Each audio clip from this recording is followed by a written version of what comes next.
When a management with a reputation for brilliance tackles a business with a reputation for bad economics, it is the reputation of the business that remains intact.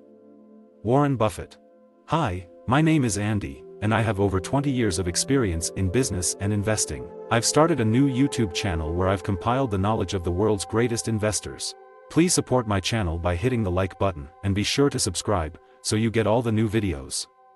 It's very important to me. The topic of today's video is how Warren Buffett manages more than 500 businesses. Enjoy watching.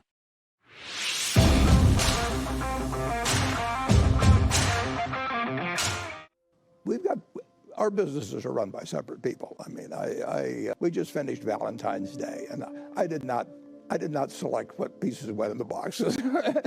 and it's probably been 10 years at least since I've been to a See's Cannery factory. Now, I get the figures every month, but I don't know how to make chocolate. Anything of the sort. I don't pick out the new locations. We have managers for our businesses that are very much like the managers we have for the businesses that we own pieces of, like American Express or Coca-Cola. And there's a couple things we can do. We can determine the dividend policy of our subsidiaries. Mm-hmm. We can control their capital allocation to some extent, but on most capital allocation, whether to buy new equipment or anything like that, they make the decision. The BNSF Railroad is going to spend $3.5 billion on. I don't approve a single dollar of that in terms of capital expenditures. They know what they need to do, where they need to lay track, how many locomotives they need, whatever it may be. So our managers are, I would say in a sense, they're almost more independent than the managers of the S&P 500 who go around and report to Wall Street week after week. They go to investor relations meeting and they're always explaining what they're doing and trying to get the approval of the analysts and all that sort of thing.